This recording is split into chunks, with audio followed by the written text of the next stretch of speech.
এটা কি জানো? DNA report sir. তাহলে এটাও জানো যে এর রিপোর্টে কি লেখা আছে।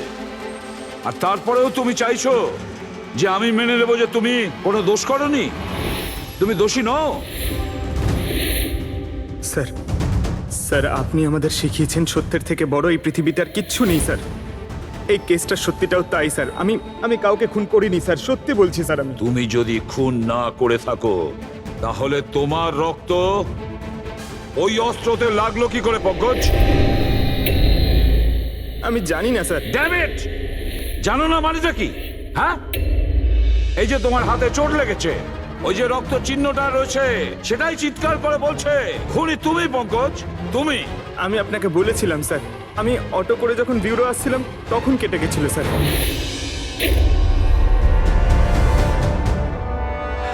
স্যার এটাও তো হতে পারে যে কেউ পঙ্কজকে ফাঁসানোর চেষ্টা করছে। পঙ্কজ, যে লোকটা তোমার হাত কেটেছিল হয়তো সেই তোমার রক্তের স্যাম্পল নিয়ে গেছে ক্রাইম সিনে রাখার জন্য। স্যার না স্যার, স্যাম্পল ছিল না ওর কাছে। ও যখন আমার হাত কেটেছিল তখন সঙ্গে সঙ্গে রক্ত বেরোয়নি স্যার। ও চলে যাবার পর আমার রক্ত বেরিয়েছিল।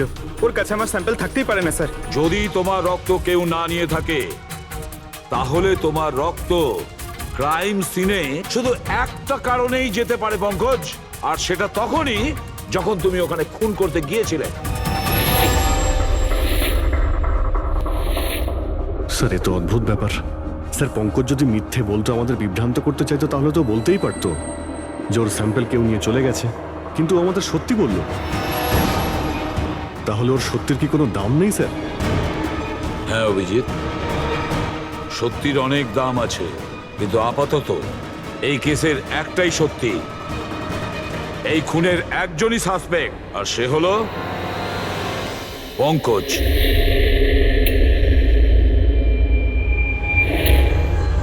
আমি তোমাকে সিআইডি থেকে সাসপেন্ড করছি। স্যার, স্যার আমার কথা বিশ্বাস করুন, আমি কিচ্ছু করিনি। আমি খুন করিনি, আমি আমার বাবার দিব্যি করে বলছি স্যার। তোমার গান আর ব্যাচ। স্যার, একজন ছেলে তার বাবার শ্রাদ্ধের দিন কিভাবে তার মিথ্যে দিব্যি কাটতে পারে স্যার? আমি তোমাকে জিজ্ঞেস করিনি ফেডরিক। গান আর ব্যাচ।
এটা অন্যায় হচ্ছে,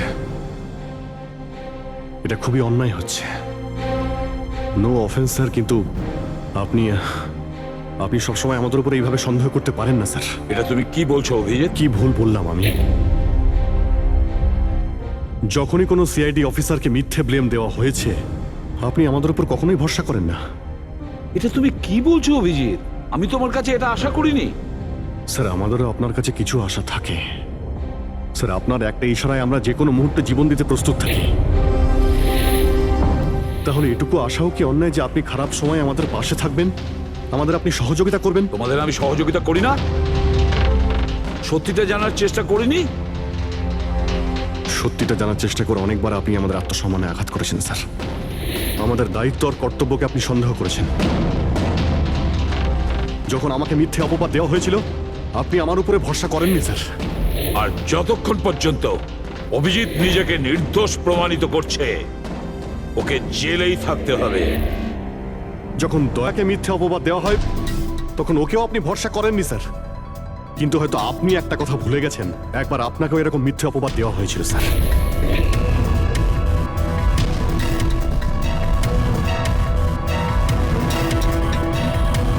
সেই মুহূর্তে আমাদের মধ্যে কেউ আপনাকে সন্দেহ করেনি। আমরা শক্ত দেওয়াল হয়ে আপনার সামনে দাঁড়িয়েছিলাম স্যার, যাতে আপনাকে কেউ ক্ষতি করতে না পারে। তাহলে আমাদের খারাপ সময় কি আপনি আমাদের পাশে দাঁড়াতে পারেন না? অভিজিৎ কোনো অপরাধীর থেকেও বিপজ্জনক একজন ইমোশনাল সিআইডি অফিসার। তুমি ইমোশনাল হয়ে যাচ্ছ অভিজিৎ। আমি তোমাকে এই কেস থেকে সরিয়ে দিলাম।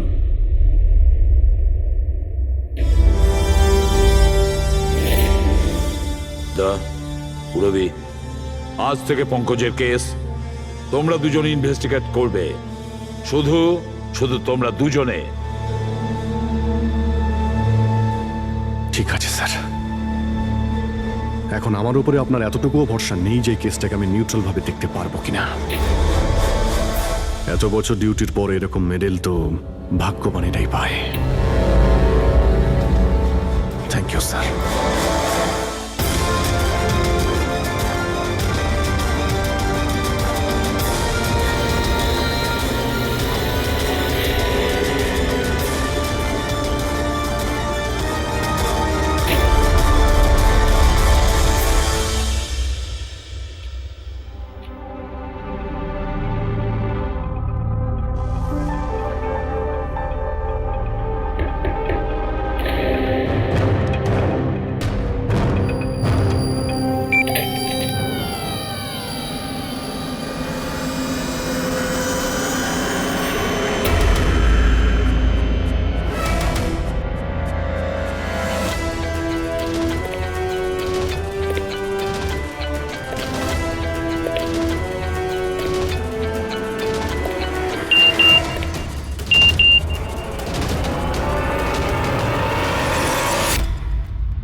নিজের পিঠ আমার দিকে করে দাঁড়িয়ে পড়ো।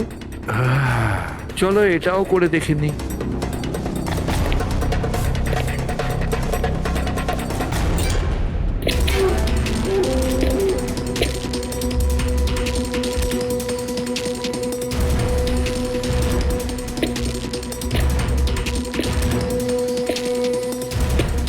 আপনি এসে গেছেন স্যার।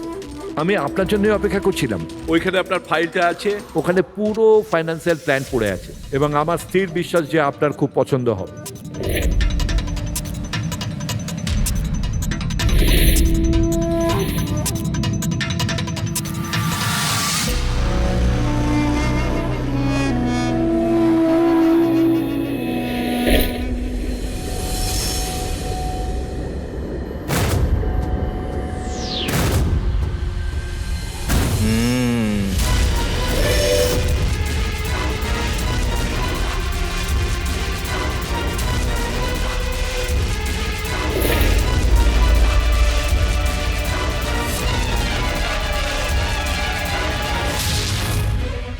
আরে এ তো নকল।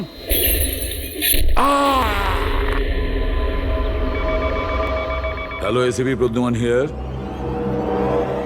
হোয়াট? কখন? আচ্ছা ঠিক আছে,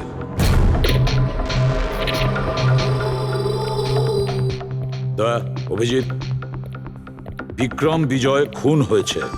বিক্রম বিজয় মানে ওই কেলেঙ্কারি কেসের? হ্যাঁ হ্যাঁ, ওই বিক্রম বিজয় আজও আইনকে ফাঁকি দিয়ে পালাচ্ছিল, আর আজও খুন হয়েছে ওরই বাড়িতে। একদিন না একদিন তো এটা হওয়ারই কথা ছিল স্যার, এত শত্রুও পুষেছে ঘরের মধ্যে।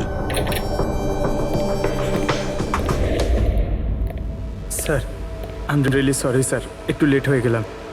কি ব্যাপার পঙ্কজ, কোথায় ছিলে তুমি? স্যার আসলে বাবার শ্রাদ্ধ ছিল আজ, তাই মন্দিরে গেছিলাম পুজো দিতে। ঠিক আছে, আর এটা হাতে কি হয়েছে? আরে স্যার আসতে গিয়ে লেগে গেল, তেমন কিছু না, খুব বেশি লাগেনি স্যার। ঠিক আছে, তৈরি হয়ে নাও, একটা মার্ডার কেস এসেছে। আর শোনো,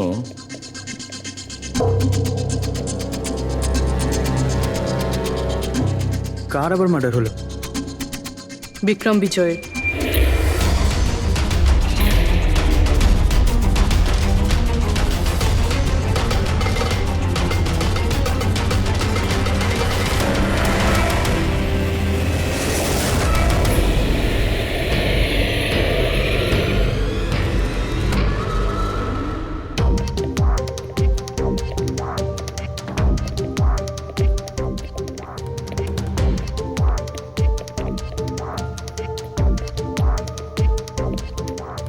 সিআইডি? হ্যাঁ, স্যার আমি গোপাল, বিক্রম স্যারের ম্যানেজার। এই তিনজন কারা? এ মোহিত, বিশাল আর ও হলো রাঘব, এরা স্যারের সিকিউরিটি গার্ডস। ও, আর ইনি? ইনি বিক্রম স্যারের ওয়াইফ মধু ম্যাডাম, আর বাকিরা সব স্টাফ। বডি কোথায়? স্যার বডি ভেতরে আছে। এই ঘাড়ে আঘাত করেছে আর পেট আর বুকেও মেরেছে। খুনি এটা শিওর হতে চেয়েছিল যে কোনোভাবেই যেন এ বেঁচে না যায়।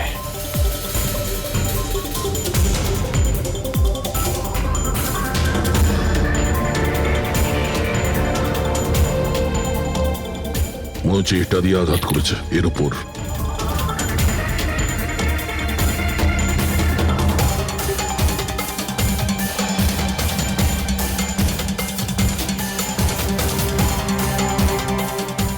বিক্রমের ফোনে শেষ মেসেজটা কোনো আননোন নাম্বার থেকে এসেছিল। নিজের পিঠ আমার দিকে করে দাঁড়াও। পিঠ আমার দিকে মানে ওই লোকটা কি একে নিজের মুখ দেখাতে চাইনি নাকি?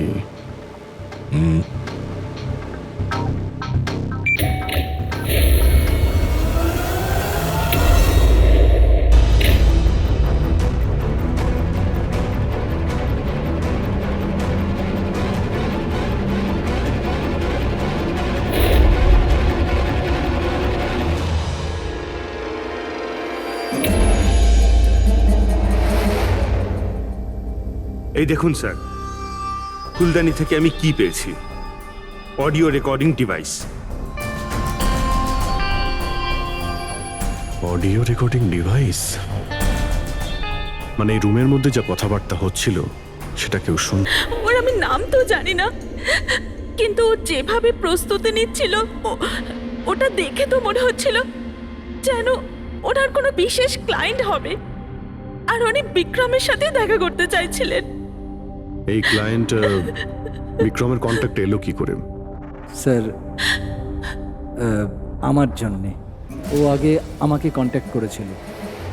ও বিক্রম স্যারের পুরো ইতিহাস ভালো করে জানতো, আর বিক্রম স্যার ওর এই হোমওয়ার্কে খুব ইমপ্রেসড হয়েছিল, আর উনি আমাকে মিটিং ফিক্স করতে বলেছিলেন। আপনি ওর সঙ্গে আগে দেখা করেছিলেন? না স্যার, ওই ফোন করেছিল, আর সেটাও প্রাইভেট নাম্বার থেকে।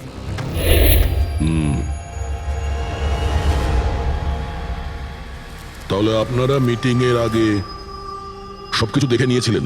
হ্যাঁ হ্যাঁ স্যার। ওই রুমটা খুব ভালো করে চেক করে নিয়েছিলেন তো? হ্যাঁ। তাহলে এই অডিওর রেকর্ডিং ডিভাইস এটা রুমের মধ্যে এলো কি করে? স্যার এটা কোথায় ছিল? ফ্লাওয়ার পটের মধ্যে। ফ্লাওয়ার পটে? ওটা তো তুই চেক করেছিলিস না মোহিত? আমি চেক করেছিলাম স্যার, কিন্তু আমি এটা ফ্লাওয়ার পটে দেখতে পাইনি। দেখতে পাননি? আগে না। আচ্ছা, কিভাবে তুমি দেখলে না? ব্যুরো চলো, ওখানে সবাই খুব ভালোভাবে দেখতে পায়।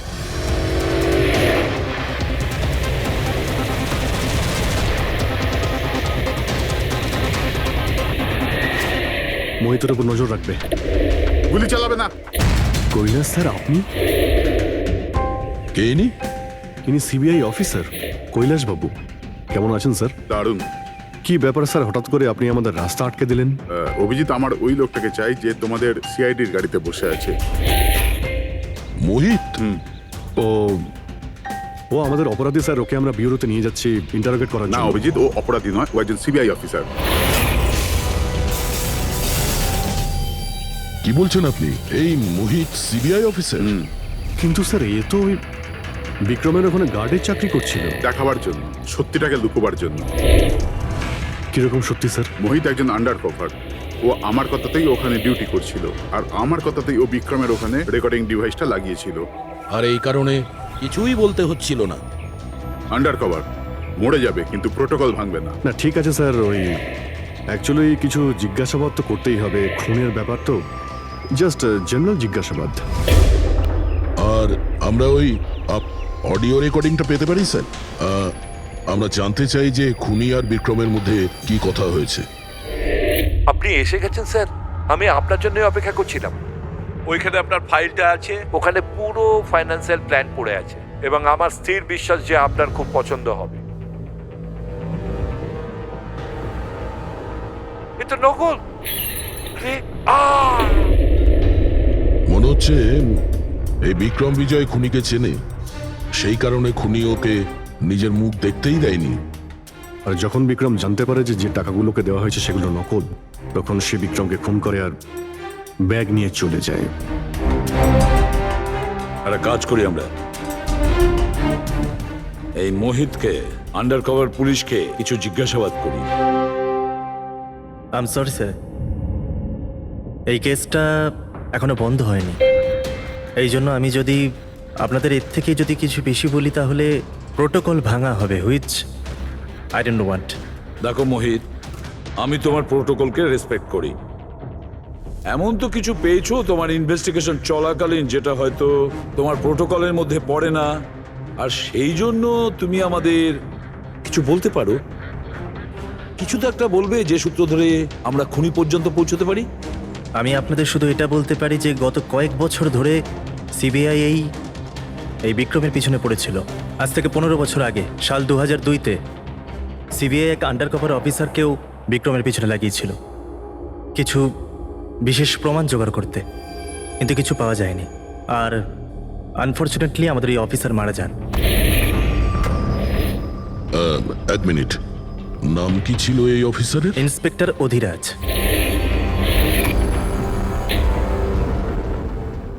ইন্সপেক্টর অধিরাজ? এই বোতলে যে রক্তটা আছে, এই রক্তে বিক্রমের ডিএনএ ছাড়াও অন্য কারো ডিএনএ আছে। বিক্রমের ডিএনএ ছাড়াও অন্য কারো ডিএনএ আছে? তুমি বলতে চাইছো অন্য কেউ ছিল? কে ছিল সালুকে? ক্রিমিনাল ডাটাবেসের সঙ্গে কম্পেয়ার করে দেখেছিলে, ম্যাচ করে দেখেছিলে তুমি? তার দরকার পড়েনি। প্রয়োজন ছিল না কি বলছো সালুকে? সেটা কার ডিএনএ? ওই ডিএনএ হ্যাঁ, পঙ্কজের। হোয়াট? ওই ডিএনএ পঙ্কজের? আমাদের পঙ্কজের? আমাদের পঙ্কজের। এটা কি করে হতে পারে? সিআইডি অফিসার হলো পঙ্কজ। সিআইডি অফিসার পঙ্কজ খুন করতে পারে? আমাদের একজন অফিসার খুনি? কিন্তু স্যার, পঙ্কজ কেন খুন করতে যাবে? সেটাই তো, সিআইডি অফিসার কেন খুন করতে যাবে? স্যার, বিক্রমের বাড়ির থেকে 1 কিলোমিটার দূরে পুলিশ একটা বেবারিশ মোটরসাইকেল পেয়েছে স্যার। কার মোটরসাইকেল ছিল ওটা? স্যার, ও পঙ্কজের ওটা।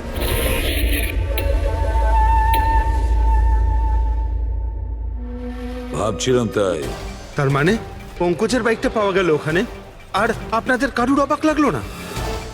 ফ্রেডি, বিক্রম বিজয় যে মারা গেছে আজ 15 বছর আগে, অধিরাজ বাবু পঙ্কজের বাবা একটা আন্ডার কভার কপ বডিগার্ড সেজে বিক্রম বিজয়ের বিরুদ্ধে প্রমাণ জোগাড় করছিল, আর সেই কারণে ও মারাও গেছে।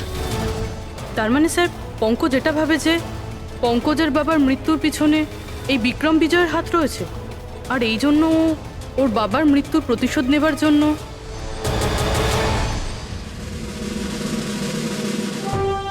পঙ্কজ এখন কোথায়?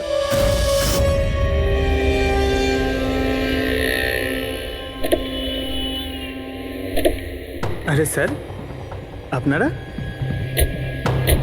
আরে এই প্রশ্নটাই তো আমরা তোমাকে জিজ্ঞেস করছি। তুমি এখানে কি করছো? তুমি তো অসুস্থ ছিলে। আরে স্যার, বাইক চুরি হয়ে গেছিল আমার। এই সামনে থানাতেই রিপোর্ট লেখাতে এসেছিলাম। এই দেখুন। আমরা জানি তোমার বাইকটা কোথায়। আপনারা কি করে জানলেন স্যার? তোমার বাইক বিক্রম বিজয়ের বাড়ির কাছে পেয়েছি। সেই বিক্রম বিজয় যে তোমার বাবার খুনি। যখন বিউরোতে এসিপি স্যার বলল যে বিক্রম বিজয়ের খুন হয়েছে, তখন তুমি জানতে না ওই বিক্রম বিজয়? হ্যাঁ স্যার। আরে তাহলে তুমি বিউরোতে কেন বললে না? তোমার বলা উচিত ছিল যে বিক্রম বিজয়ই তোমার বাবার খুনি। স্যার, বাবার শ্রাদ্ধ ছিল স্যার। মন্দির থেকে বিউরো আসছিলাম, ওনার ব্যাপারেই ভাবছিলাম, আর কিছু খেয়াল ছিল না স্যার।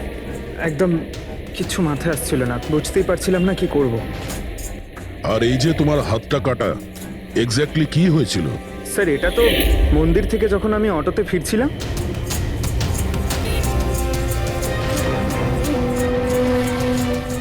কি হলো স্যার? তাহলে একজন অচেনা লোক আঘাত করে চলে গেল, হ্যাঁ? এমনি অকারণে? স্যার আমি জানি বিশ্বাস করাটা একটু কঠিন, কিন্তু এটাই সত্যি। আচ্ছা পঙ্কজ, তুমি সবসময় তো বাইকে করে বিউরোতে আসতে, হঠাৎ তুমি অটো করে কেন এলে? হঠাৎ করে না স্যার, আমার বাইক তো দুদিন ধরে খারাপ হয়ে রয়েছে।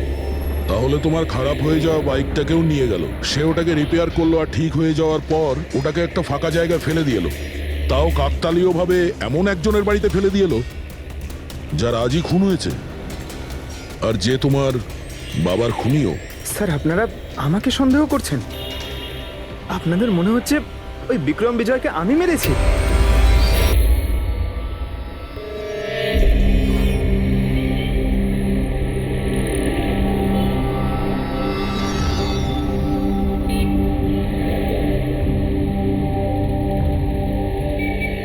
যদি এই পঙ্কজ নিজের বাড়ি থেকে বিক্রম বিজয়ের বাড়িতে যায়, তো এখানে এই জাংশন থেকেই গিয়েছে।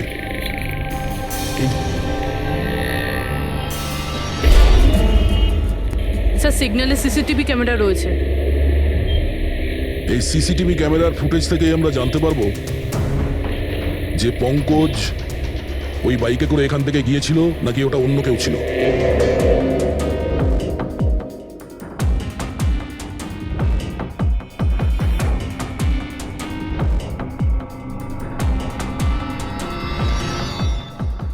এক মিনিট রিওয়াইন্ড করো, পজ করো। স্যার এই দেখুন, একে পঙ্কজের মতনই দেখতে লাগছে না? বাইকের নাম্বার হলো XYA4784। স্যার পঙ্কজের বাইকের নাম্বারও এটাই। পুরবি, এই পঙ্কজ এতটা তো ভুল করবে না যে একটা অপরাধ করতে যাওয়ার আগে রাস্তায় আর একটা অপরাধ করবে, সিগন্যাল ভাঙা। নিশ্চয়ই কেউ আছে যে পঙ্কজকে ফাঁসাতে চাইছে, আর সেই কারণেই ও সিগন্যালটা ভেঙেছে, যাতে আমাদের যে সন্দেহটা আছে পঙ্কজের উপর, ওটা আরো মজবুত হয়। কিন্তু স্যার পঙ্কজকে কে ফাঁসাতে চাইবে? হতে পারে ওর কোনো পুরনো শত্রু। স্যার, আমার এমন কোনো পুরনো শত্রু নেই যে আমাকে ফাঁসানোর জন্য এরকম কিছু করবে স্যার। পঙ্কজ, খুব ভালোভাবে চিন্তা করো, কেউ তো হবে। না স্যার। যদি তোমার কোনো শত্রু না থেকে থাকে, তাহলে এই খুন তুমিই করেছো। তুমি নিজের বাবার মৃত্যুর প্রতিশোধ নিয়েছো তুমি, আর সেটাও ওনার মৃত্যুবার্ষিকীতে। স্যার, আমার প্রতিশোধ নেবার কোনো মেন্টালিটি নেই স্যার। আমি খুনি না স্যার, আমি একজন সিআইডি অফিসার। যতদূর বাবার কথা স্যার, আমি তো ওনাকে ভালো করে দেখিও নি। স্যার আমার তো এমন কিছু মনেও নেই যে উনি আমাদের সঙ্গে কখনো টাইম স্পেন্ড করেছেন বা আনন্দ করেছেন। স্যার উনি হয়তো কখনো ভাবতেনও না যে ওনার একটা ছেলে আছে যার ওনাকে প্রয়োজন। তার মানে হলো তোমার বাবার সঙ্গে তোমার সম্পর্ক ভালো ছিল না? স্যার উনি একজন আন্ডারকভার কপ ছিলেন, বেশিরভাগই নিজের কাজেই ব্যস্ত থাকতেন। বাড়ি, সংসার, সন্তান, পরিজন সেসব নিয়ে উনি কোনোদিন মাথায় ঘামাননি। আমাকে শুধু আমার মাই মানুষ করেছেন স্যার। কিন্তু তাও বলছি পঙ্কজ, তোমার নিজের বাবার সাথে কোনো না কোনো স্মৃতি তো জড়িয়ে থাকবে না? কিছু মনে আছে?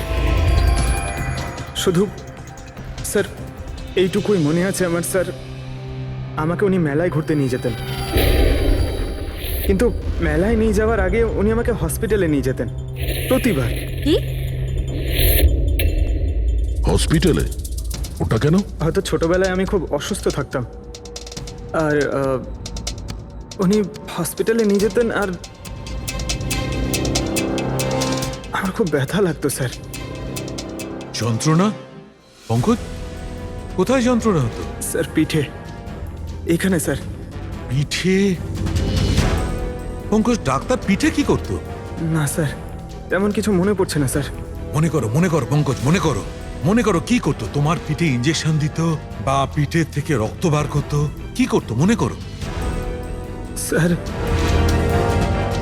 স্যার স্যার ড্রিল মেশিন দিয়ে কিছু করতো হসপিটালে। কি বলে, ড্রিল মেশিন দিয়ে? আর তারপরে তোমার পিঠে যন্ত্রণা হতো? খুব ব্যথা করতো স্যার, আমি তো এক সপ্তাহ ঠিক করে বসতে পারতাম না। আর তারপর বাড়ি যাবার পর তোমার ঘুম পেত, অদ্ভুত কিছু মনে হতো, মাথা ঘুরতো? হ্যাঁ স্যার। স্যার মেলায় যখন আমি ঘুরতে যেতাম তখন ঘোরের মধ্যে থাকতাম স্যার, সারাক্ষণ মাথাটা ঝিমঝিম করতে আর ঘুরতো স্যার। কিন্তু স্যার এই কথাটার কেসটার সাথে কি সম্পর্ক? সম্পর্ক আছে বস। আমার মনে হচ্ছে এর বাবা এর খুব কম বয়সে এর বোন ম্যারো ডোনেট করে দিয়েছিল। কিন্তু স্যার বাচ্চাদের বোন ম্যারো ডোনেট করা তো বেআইনি কাজ। বেআইনি কাজ, কিন্তু আমার মনে হচ্ছে বস টাকার জন্য বা যে কোনো কারণেই হোক ওই ডক্টর এর বাবার জন্য এই সমস্ত করেছে। সেটা বুঝলাম স্যার, কিন্তু আমি এখনো এটা বুঝতে পারছি না যে ওই ঘটনাটার এই কেসের সাথে কি সম্পর্ক। কানেকশন এইটা পুরোপি, যখন কাউকে বোন ম্যারো ডোনেট করা হয়ে থাকে তখন যাকে বোন ম্যারো ডোনেট করা হয়েছে সেই ব্যক্তির হিউম্যান কাইমারিজম হয়ে যায়। হিউম্যান কাইমারিজম? এটা কি ডক্টর সালুখে? মনে করো যে লোকটাকে বোন ম্যারো ডোনেট করা হয়েছে সেই ব্যক্তিটির শরীরে দুটো ডিএনএ তৈরি হয়ে যায়। একটা ডিএনএ সেইটা যেটা ওর নিজের অরিজিনাল, আর দ্বিতীয় ডিএনএটা তার যার বোন ম্যারো তাকে ডোনেট করা হয়েছে তার। তার মানে ডক্টর, পঙ্কজের বোন ম্যারোটা যে পেয়েছে তার রক্তেও এই পঙ্কজের ডিএনএ আছে? এক্স্যাক্টলি দয়া বস, আমার মনে হচ্ছে সেই ব্যক্তিটা একটা বিশেষ লোক যার জন্য পঙ্কজের বাবা এই কাজ করেছিলেন। এমন কোন বিশেষ লোক যে পঙ্কজের বাবা ইন্সপেক্টর অধিরাজের খুব কাছের মানুষ ছিলেন, আর তার মৃত্যুর প্রতিশোধ নিতে গিয়ে ও একটা খুন করে বসে। কিন্তু কে?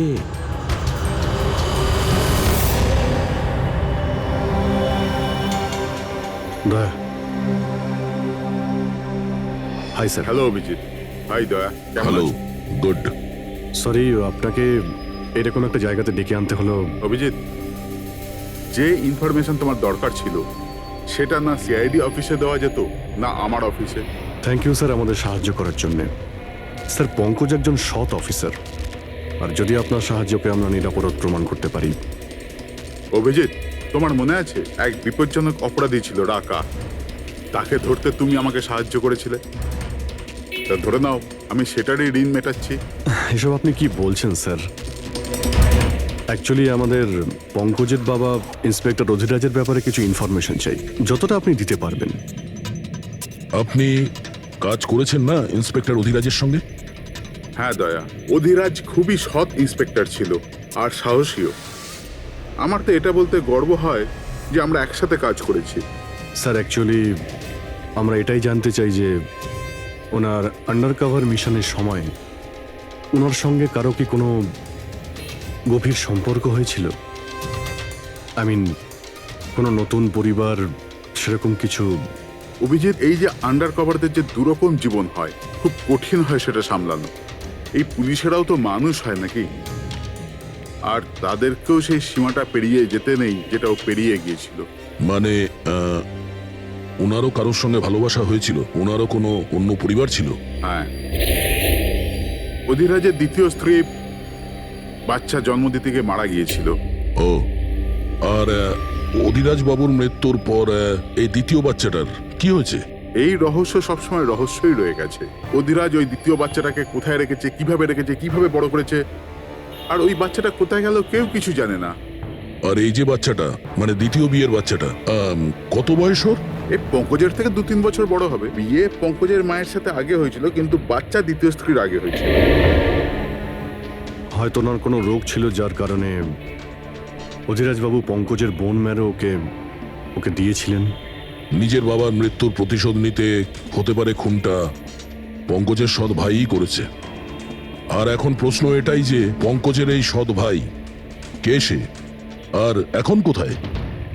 আমার কিছু কিছু আইডিয়া হচ্ছে যে ওর সঙ্গে ঠিক কি হতে পারে। দেখুন স্যার, আমাদের আরো একটা সাহায্যের খুব প্রয়োজন। এই আন্ডার কভার মিশনের সময় আপনাদের সঙ্গে আর কারা কারা ছিলেন তার সবার ইনফরমেশন চাই, আর অধিরাজ বাবুর ডিটেলস। অভিজিৎ, এটা একটু মুশকিল হবে। জানি স্যার, এটা খুবই কঠিন, কিন্তু কাউকে নির্দোষ প্রমাণ করতে হবে। আপনি আমাদের উপরে বিশ্বাস রাখতে পারেন, সমস্ত ইনফরমেশন আমাদের কাছেই থাকবে। ওকে।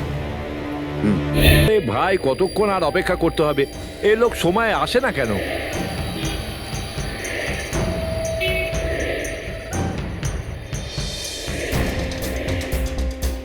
আরে ভাই, আধ ঘন্টা ধরে অপেক্ষা করছি।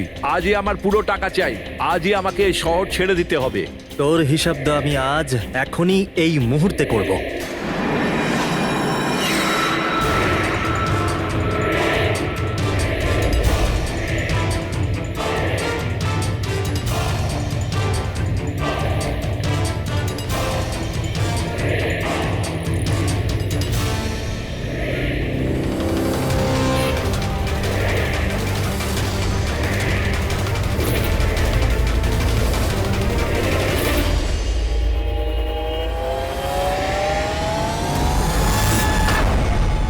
তোর অ্যাকাউন্ট সিআইডি বন্ধ করবে।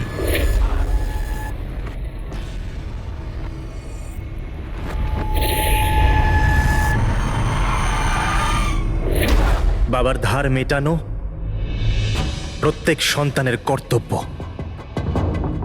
আর যে ছেলে এটা করে তাকেই ভালো ছেলে বলা হয়, আর সেটা হলাম আমি। তুমি তো কিছু করনি, আমি নিয়েছি আমার বাবার মৃত্যুর বদলা। দেখো মোহিত, তোমাদের বাবা ইন্সপেক্টর অধিরাজ একজন সৎ, একজন কর্তব্যপরায়ণ পুলিশ অফিসার ছিলেন।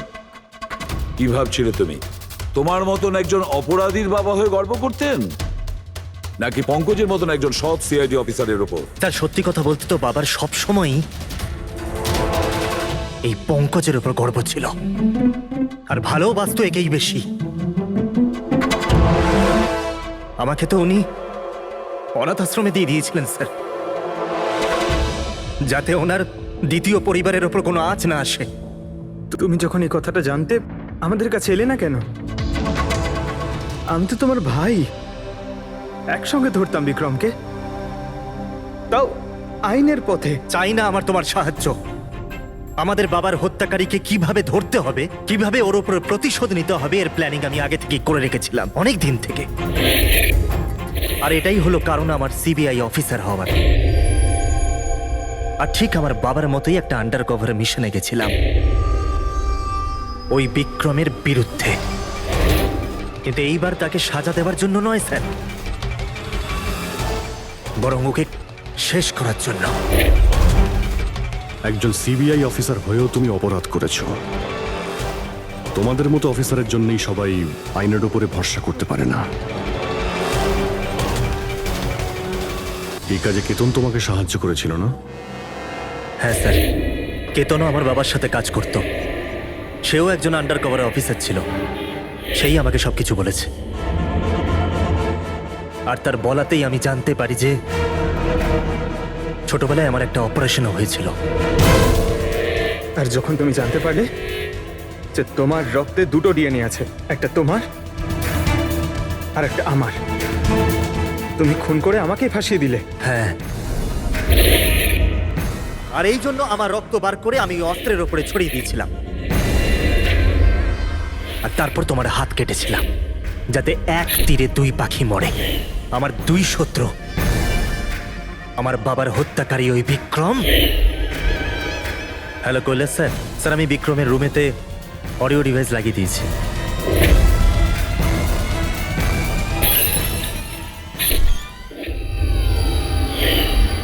আর তুমি আমাকে এত ঘৃণা করার কারণ কি ভাই? কেন করবো না বলো তো?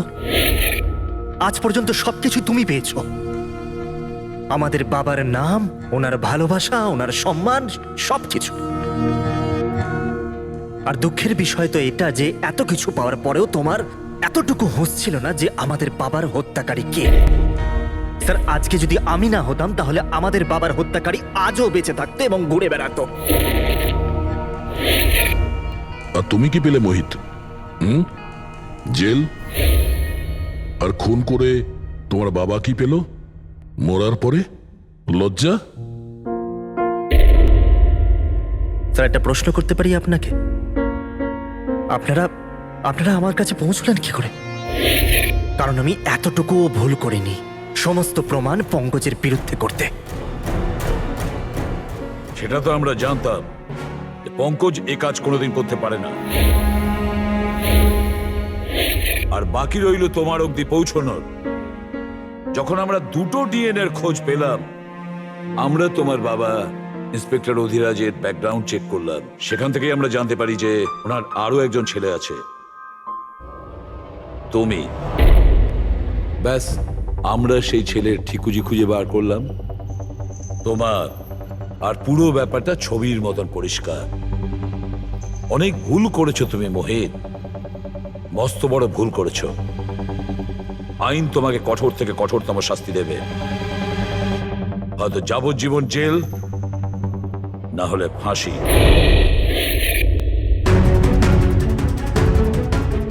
ফ্রেডরিক,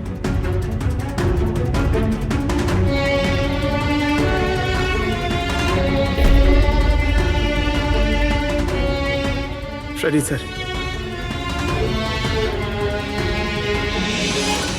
আমি জানি তোমার মনে শুধু আমার প্রতি ঘৃণাই আছে, কিন্তু আমি সত্যি জানতাম না আমার কোনো ভাই আছে। আমি জানি না তোমার সঙ্গে কি হবে, কিন্তু তুমি একটা কথা সবসময় মনে রেখো, আমি তোমার অপেক্ষা করব। I'll wait for you, brother.